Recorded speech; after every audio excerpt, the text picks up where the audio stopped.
Shalom untuk semua saudara yang streaming dimanapun Anda berada. Hari ini saudara kita akan lanjutkan apa yang saya dapat di Israel beberapa waktu yang lalu. Tentang bagaimana Isakar memberikan korban sembelihan yang benar. Dan masukan yang paling saya bersyukur adalah banyak orang berkata dilepaskan dari cinta uang. Saya tanya buktinya apa? Dia bilang buktinya saya tidak takut masa depan. Buktinya saya berani memberi apa yang Tuhan mau. Sejujurnya saudara, untuk kalau khotbah-khotbah tentang financial itu sulit sekali buat saya. Karena orang selalu melihatnya sebuah pebisnis yang hebat, yang dipakai Tuhan begitu rupa. Itu sebabnya beberapa kali kalau saya pelayanan adakan seminar atau retreat, saya mengajak seseorang yang orang-orang lain melihat saudara bagaimana dia sudah mengalami. Ya, bahkan ada banyak orang mengalami impartasi. Ada banyak orang saudara yang bisa kaya raya. Itu banyak. Tapi tidak banyak orang yang berani untuk memberi. 2 kali kalau tidak salah yang terakhir ya. Seperti Tuhan mengingatkan pada waktu ke Israel. Kepada siapa kita menolong? Kalau kepada siapa kita menolong, pada umumnya yang kita tolong adalah yang lebih rendah. Yang lebih membutuhkan dari kita. Yang kedua, kapan kita menabur? Di waktu yang tepat, di tempat yang tepat. Itu sungguh-sungguh membutuhkan ketepatan.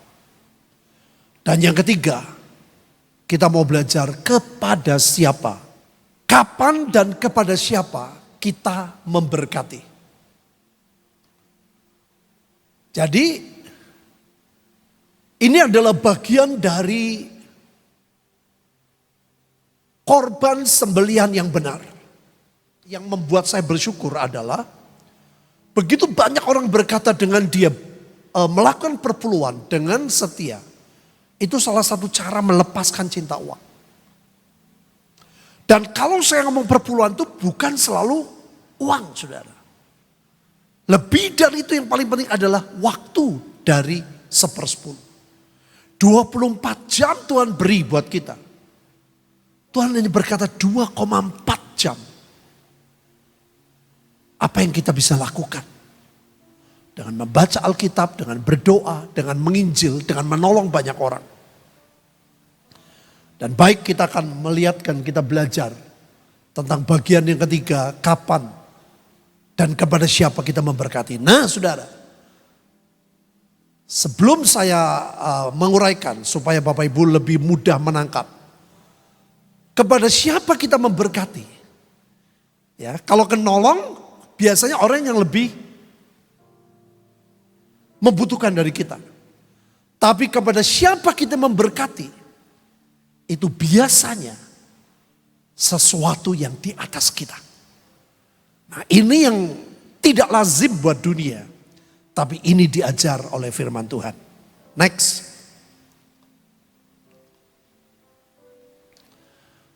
Dua Samuel 24 ayat 25. Lalu Daud mendirikan di sana mezbah bagi Tuhan. Dan mempersembahkan korban bakaran dan korban keselamatan. Maka Tuhan mengabulkan doa untuk negeri itu. Dan tulah itu berhenti menimpa orang Israel. Saudara, ini adalah sebuah tindakan yang dilakukan oleh Daud. Pada waktu bangsa Israel kena sampar. Pada waktu bangsa Israel mengalami penderitaan. Begitu banyak orang mati saudara.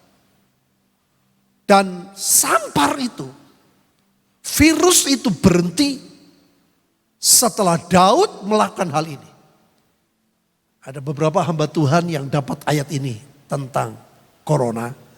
Jadi saya pikir ini tepat sekali kalau kita melanjutkan tema ini.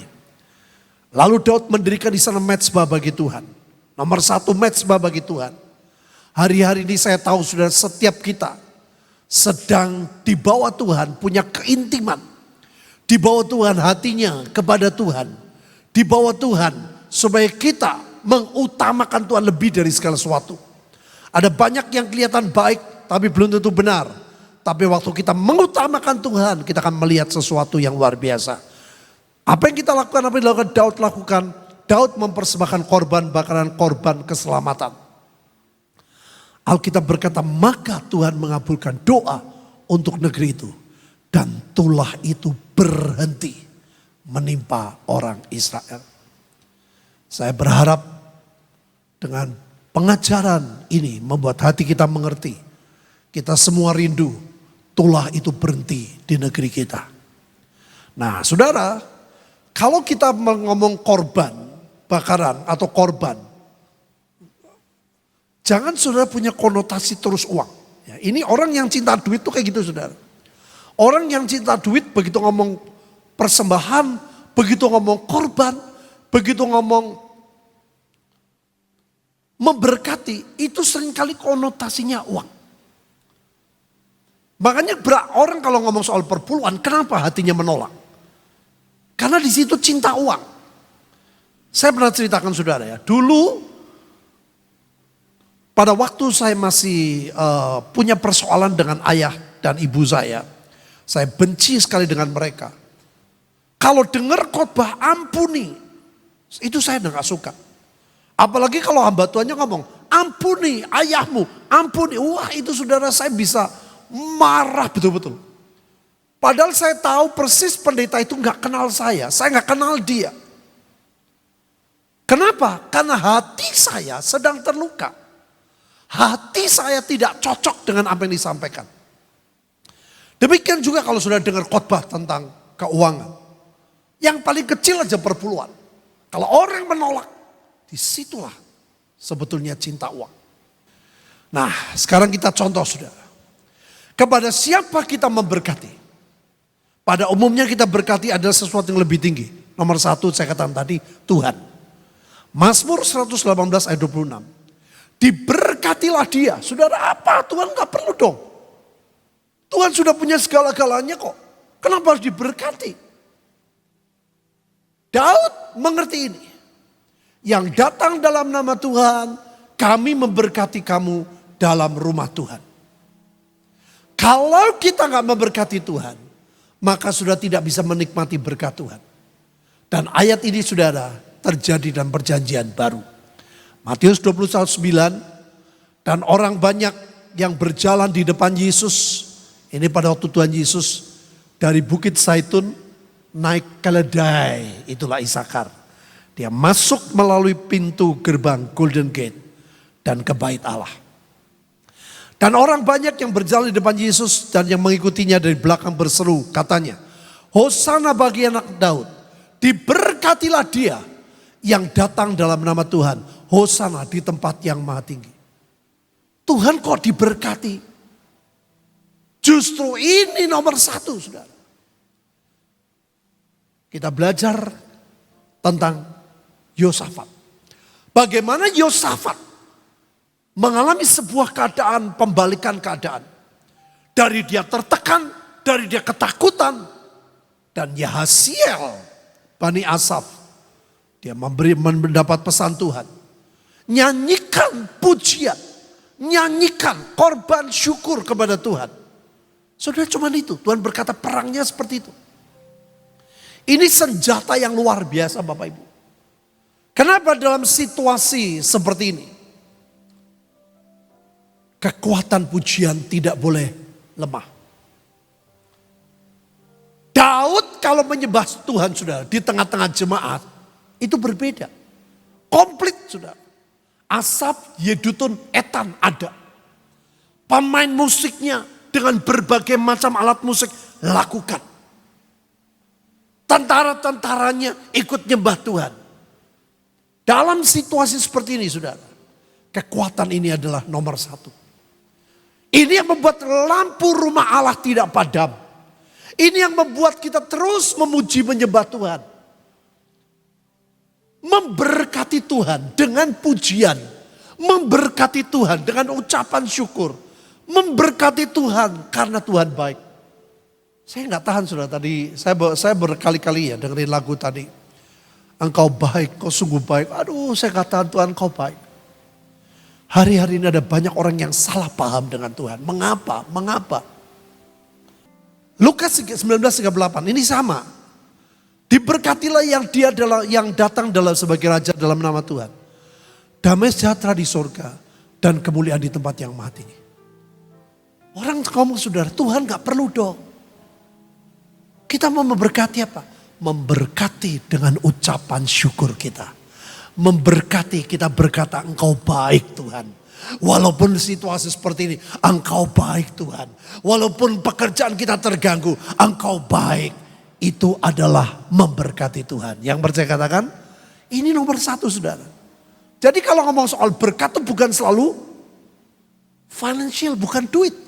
Tapi bagaimana kita memberkati Tuhan dengan hati yang bersyukur. Ini sebuah pelajaran dulu bangsa Israel gak mengerti. Pada waktu zaman Firaun mereka gak ngerti. Kenapa? Setelah Musa datang, sekarang kerjaku lebih berat loh. Ini Firaun memberi kerjaan lebih berat. Kenapa? Ada orang bilang, kita sudah memperkatakan Mazmur 91. Kenapa terjadi? Loh, memang terjadi. Tuhan ngasih tahu ayat itu memang bakal terjadi. Tuhan sudah ngomong kok 1.000 di kiri, 10.000 di kanan, itu tidak akan menimpa saudara. Ini yang paling penting. Ada Goshen buat setiap kita. Nah saudara, ini satu contoh ya. Nomor satu adalah memberkati Tuhan. Kepada siapa? Kepada Tuhan.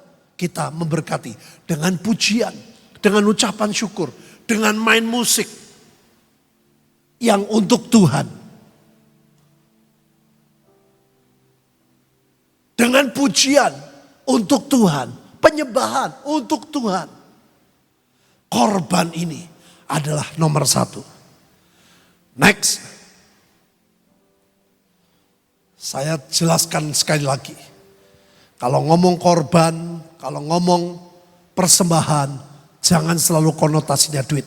Begitu orang konotasinya duit, perpuluhan, duit, itulah hati kita kepada uang. Matius 10:42. Mari baca bersama saya 2-3. Dan barang siapa memberi air sejuk secangkir saja pun kepada salah seorang yang kecil ini. Karena ia muridku, aku berkata kepadamu sesungguhnya. Ia tidak akan kehilangan upahnya daripadanya. Saudara, kita gak pernah menuntut upah. Kita memberkati Tuhan, kita gak menuntut upah. Tapi Tuhan berkata kau tidak kehilangan. Bukan duit loh saudara. Ini dalam situasi pelayanan. Murid-murid Tuhan pelayanan. Mereka jalan, mereka ke sana kemari capek. Yang dibutuhkan kali itu adalah air. Air sejuk. Artinya apa? Memberikan dengan kesejukan. Ada orang saudara yang memberi tidak dengan kesejukan. Memberi dengan kemarahan. Memberi dengan terpaksa. Itu ikatannya. Memberi air sejuk secangkir. Kenapa dikatakan sejuk? Ini bicara hati. Saudara. Air cuma secangkir. Tapi murid-murid Tuhan sedang pelayanan. Begitu dapat saudara Tuhan lihat, oh engkau tidak kehilangan. Apalagi yang lain. Apalagi nyembah Tuhan. Apalagi memuji Tuhan. Apalagi mengucap syukur Tuhan kau baik. Apapun yang terjadi engkau baik. Kepada murid Tuhan aja begitu. Apalagi kepada Tuhan seperti ayat tadi. Nah ada 3 contoh saudara. Ini menarik sekali. Kepada Abraham. Kejadian 12 ayat 3, ayo baca bersama saya, 2-3. Aku akan memberkati orang-orang yang memberkati engkau. Dan mengutuk orang-orang yang mengutuk engkau. Dan olehmu semua kaum di bumi akan mendapat berkat. Saudara, Abraham adalah orang yang diberkati dalam segala hal. rohaninya diberkati, dia cinta Tuhan sampai mati, jiwanya diberkati, keluarganya harmonis, tetap istrinya berkata Abraham adalah tuannya, dan dia tidak sakit-sakitan sampai mati, dan ekonominya diberkati. Nah saudara, bagaimana cara berkat Abraham itu sampai ke muka bumi? Bagaimana berkat Abraham yang segala itu sampai semua kaum di bumi mendapat berkat? Caranya adalah ada orang-orang yang harus memberkati Abraham.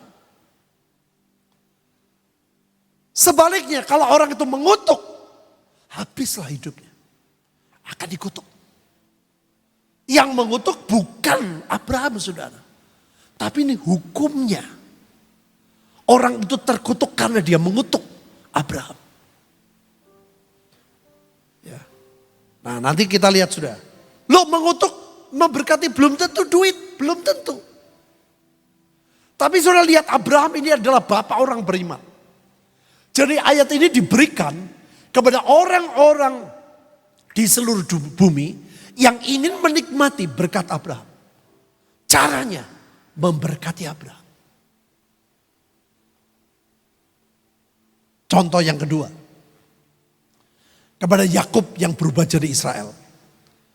Kejadian 27 ayat 29. Baca bersama saya 23. Bangsa-bangsa akan takluk kepadamu. Dan suku-suku bangsa akan sujud kepadamu. Jadilah tuan atas saudara-saudaramu. Dan anak-anak ibumu akan sujud kepadamu. Ini dijelasin ya betul-betul Esau tunduk. 2, 3, siapa yang mengutuk engkau, terkutuklah ia. Dan siapa yang memberkati engkau, diberkatilah ia. Ini janji Tuhan kepada Israel secara pribadi nama Yakub. Sama. Jangan mengutuk, tapi memberkati. Nah ini belum tentu duit saudara. Memberkati bukan duit. Mengutuk apa mengutuk duit? Gimana caranya mengutuk dengan duit? Enggak. Justru seringkali nanti kita lihat. Dengan mulut kita. Dengan ucapan kita. Kita gak sadar. Nanti kita lihat. Nah sekarang kepada bangsa Israel. Pada waktu Bileam. Dibayar Balak untuk mengutuki. Ini kepada bangsa Israel. Kenapa saudara kalau kita ke Israel? Seringkali jujur. Hati itu bisa dongkol saudara. Ini kok mahal. Ini kok mahal. Berkali-kali kita sering dengar. Aduh ini murah ini jadi mahal. Tapi selalu saudara. Saya ingat ini. Berkali-kali kita pergi. Supirnya orang Israel. Local guide-nya orang Israel. Pemilik bisnya orang Israel. Yang kita datangi orang Israel. Kenapa saudara? Ia meniarap dan merebahkan diri sebagai singa jantan. Dan sebagai singa betina. Siapakah yang berani membangunkannya? Bileam diberitahu Tuhan mulutnya gini. Diberkatilah orang yang memberkati engkau. Terkutuklah orang yang mengutuk engkau. Sama saudara, lihat perhatiin. Jadi berkatilah dengan cara apa saja. Dengan air, bisa dengan ucapan, bisa dengan uang, bisa dengan tenaga, apa saja. Yang kita bisa ambil. Secangkir air, gak seberapa, ini harganya gak ada. Kalau saudara lihat, ini gak sampai ratusan dolar. Secangkir air itu gak sampai jutaan. Demikian juga saya bilang. Ini satu rombongan. Dia dan tim. Nanti kita belajar saudara. Seperti Barzilai. Barzilai itu melayani Daud dan anak buahnya. Itu luar biasa. Dia repot bukan main. Dia gak cuma Daud, anak buahnya. Kita punya prinsip.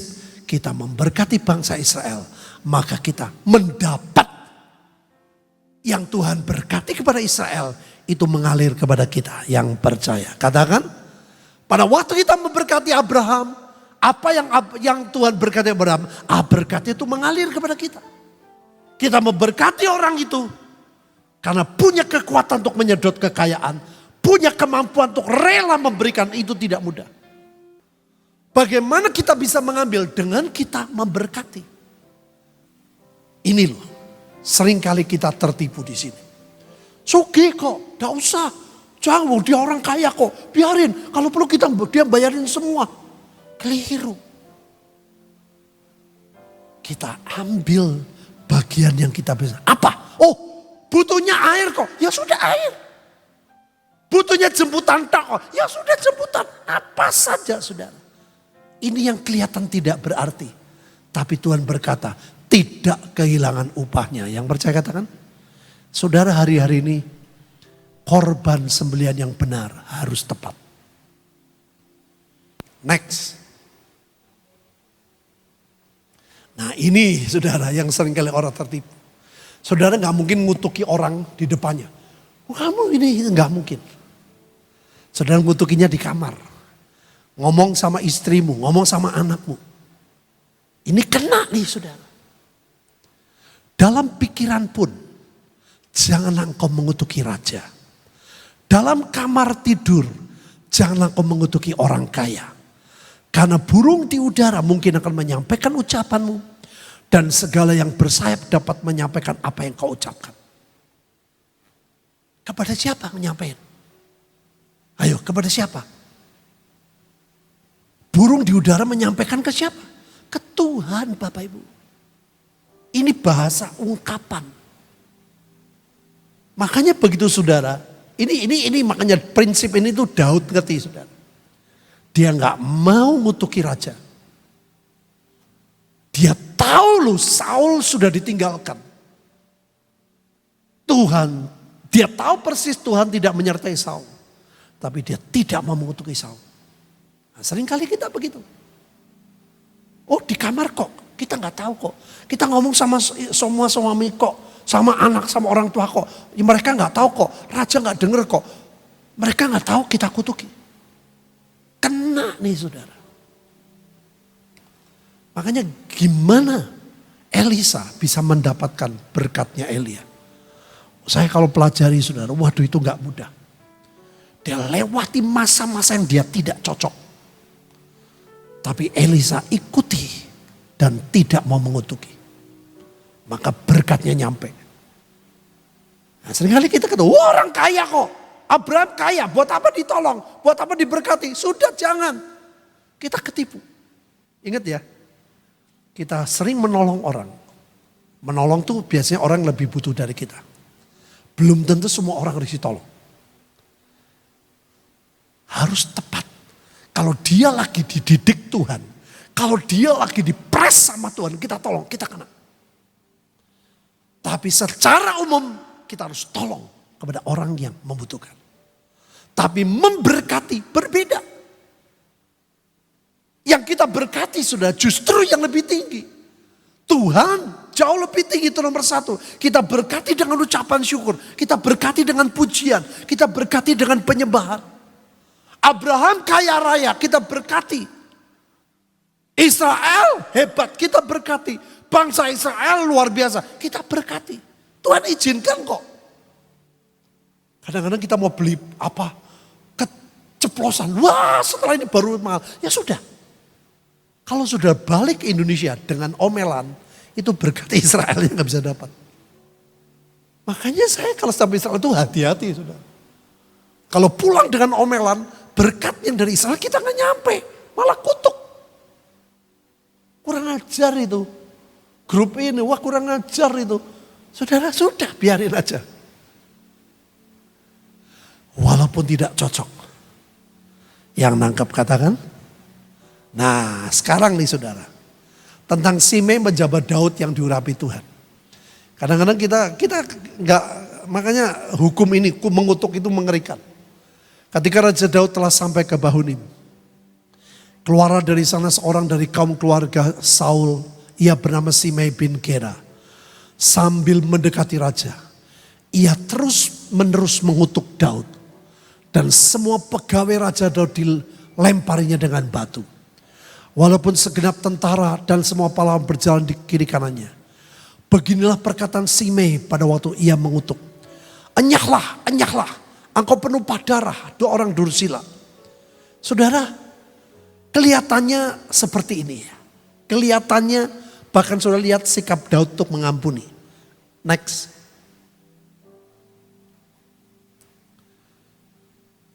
Kita melihat saudara bagaimana Simei itu mati.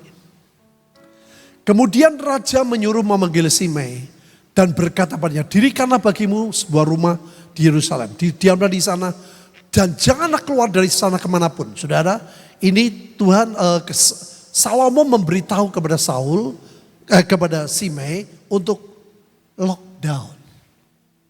Stay at home. Jadi saya kaget nih firman Tuhan. Jangan keluar-keluar ya. Ini ada waktunya. Tuhan memberitahu kepada Salomo sekian lama tidak boleh keluar. Nah lihat saudara. Ini Daud sudah ngampuni Simei loh ya. Jadi ini peristiwa sudah lewat. Daud mengampuni ya. Kelihatannya sudah gak apa-apa. Sudah gak apa-apa. 1 Raja-Raja 2. Apa yang terjadi? Akhirnya Simei keluar dari kota. Padahal Tuhan bilang jangan. Nanti Tuhan kasih waktu melalui Salomo, setelah waktu ini boleh. Dia belum waktu dia keluar. Mengapa kau tidak menepati sumpah demi Tuhan itu dan juga perintah yang kuperintahkan kepadamu? Kemudian kata raja kepada Simei, engkau sendiri tahu dalam hatimu segala kejahatan yang kau perbuat kepada Daud ayahku.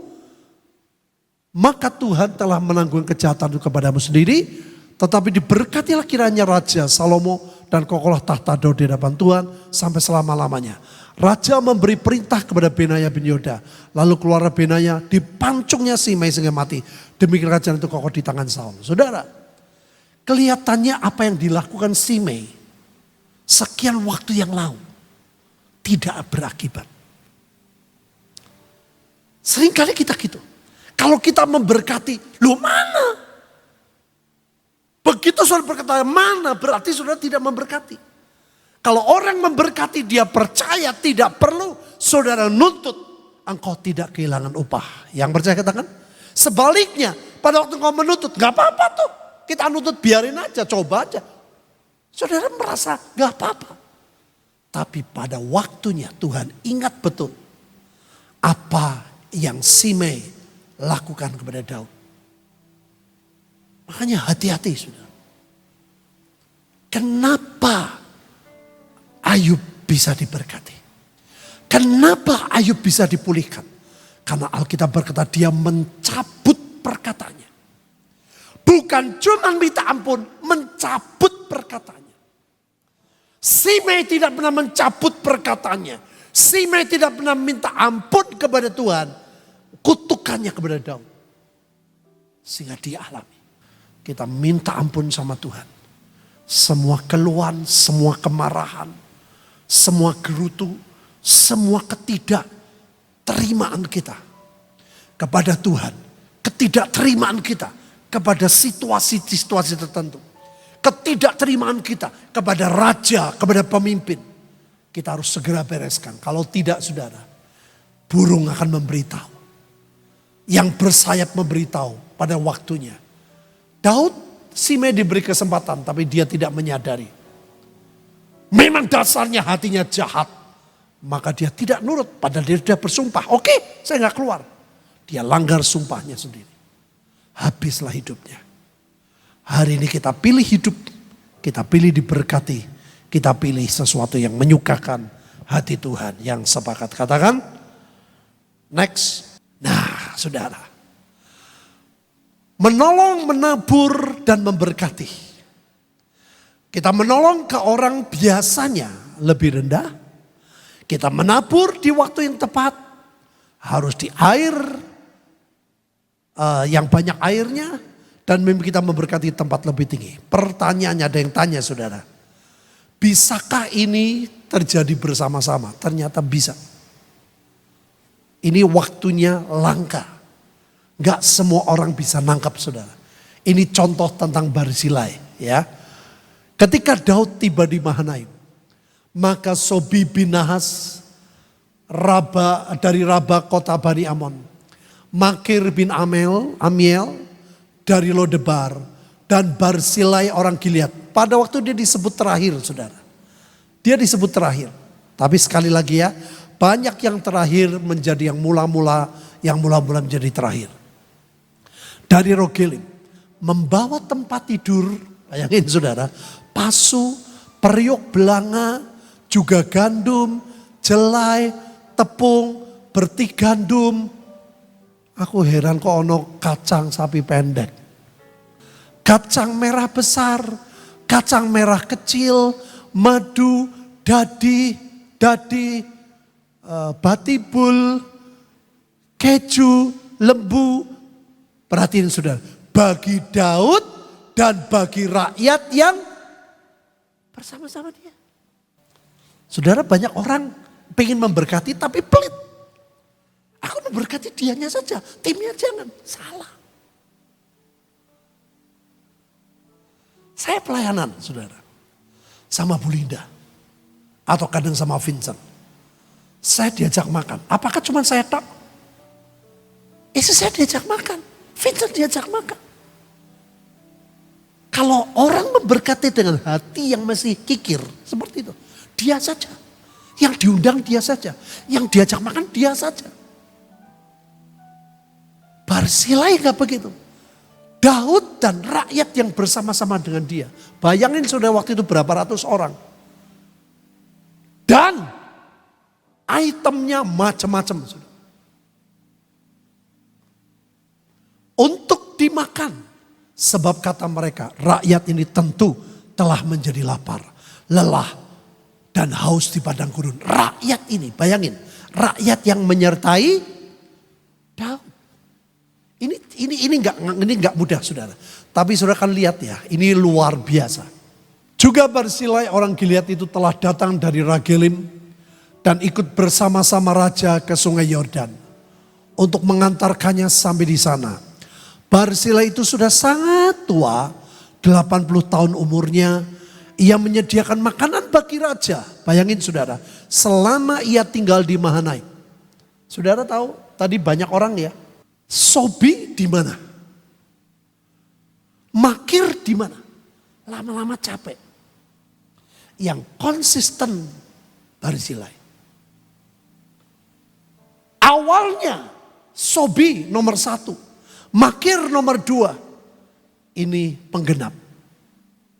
Tapi akhirnya sudah begitu berjalan berhari-hari. Menyediakan tepung dan macam-macam.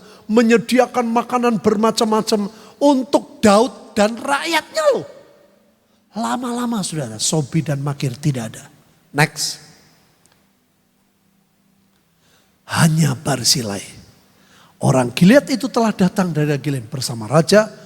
Untuk mengatakan sampai di sana, Barzilai itu ya, ikutlah aku. Nah, ia berkata pada raja kepada Barzilai, ikutlah aku. Aku akan memelihara engkau di tempatku Yerusalem. Tapi Barzilai menjawab raja, berapa tahun lagi aku hidup? Sehingga aku harus pergi bersama-sama dengan raja ke Yerusalem. Sehingga aku harus pergi bersama-sama raja ke Yerusalem. Orang yang sangat kaya. Maksudnya yang kaya ini Barzilai saudara. Dia orang yang sangat kaya tapi ada terusannya. Biarkanlah hambamu ini pulang. Sehingga aku dapat mati di kotaku sendiri. Dekat kubur ayahku. Nah ini yang luar biasa yang saya pernah sampaikan. Tetapi inilah hambamu Kimham. Ia boleh ikut dengan tuanku raja. Perbuatlah kepadanya apa yang tuanku pandang baik. Saudara, pada waktu Barzilai memberikan semua yang terbaik. Menolong Daud. Karena sulit dia bisa menolong Daud. Daud gak perlu ditolong. Daud jadi raja. Daud Yerusalem. Dia di Mahanaim. Jauh. Sulit. Buat Barzilai. Kesempatan dia ketemu Daud di Mahanaim. Itu adalah kesempatan. Ada banyak orang saudara. Makanya saya katakan tadi ya. Kalau kita hidup tidak dengan iman. Melihat Tuhan hantu. Menakutkan.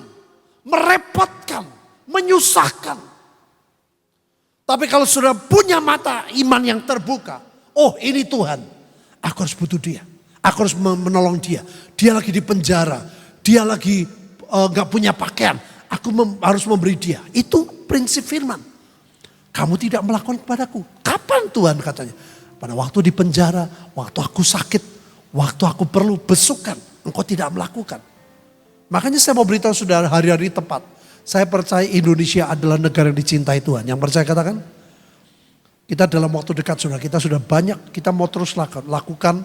Kita mau kasih beras ke banyak orang-orang pada waktu yang tepat. Nah saudara, pada waktu Daud memberikan Kimham. Daud ini waktu Barzilai memberikan Kimham.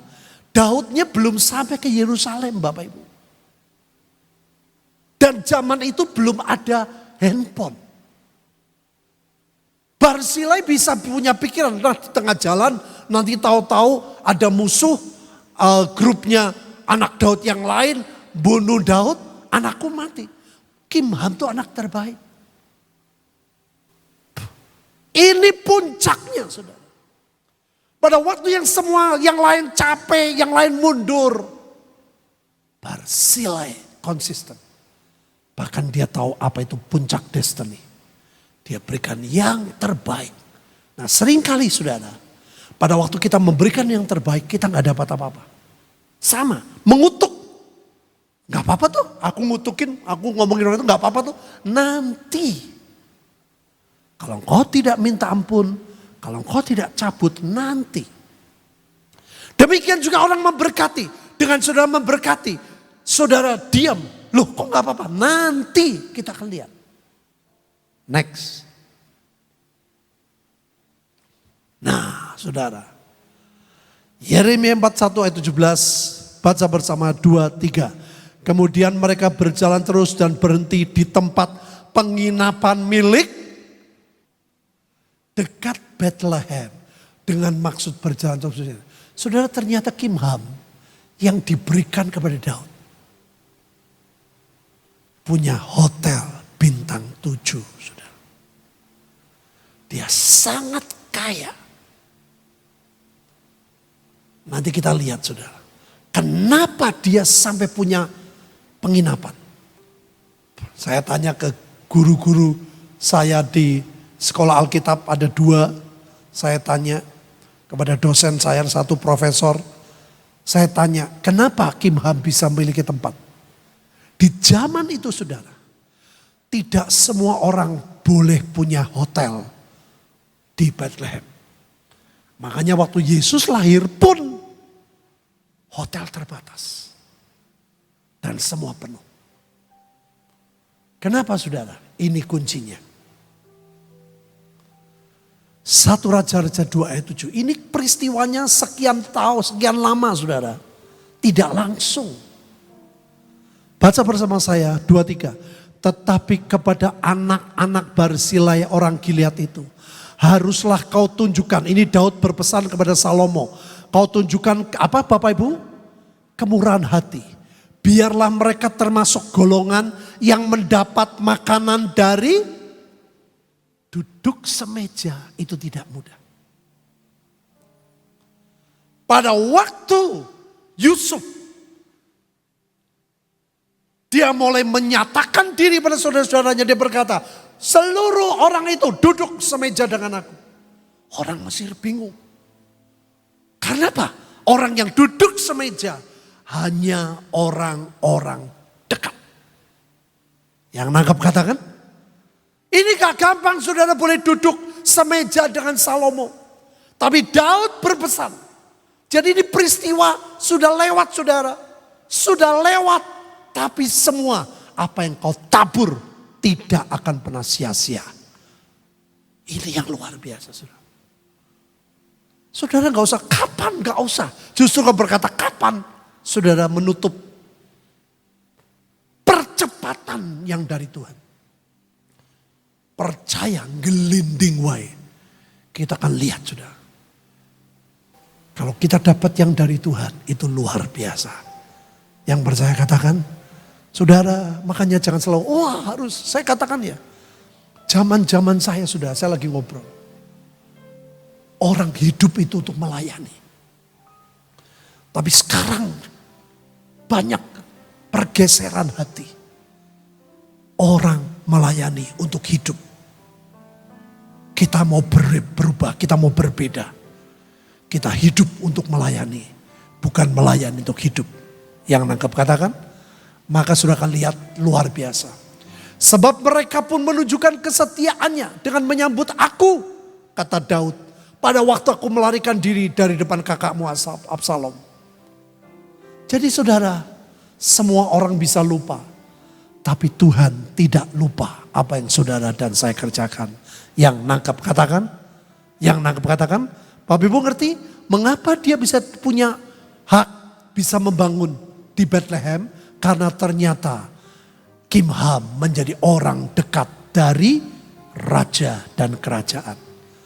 Kita berdoa, kita percaya anak cucu kita akan jauh lebih diberkati dari kita. Kita mau lihat anak cucu kita menjadi berkat yang lebih hebat dari kita. Ya, kita banyak saudara, saya percaya ini waktu-waktu yang luar biasa. Maka dari itu jangan marah Bapak Ibu. Ayo kita berikan syukur kepada Tuhan. Mari kita berdoa.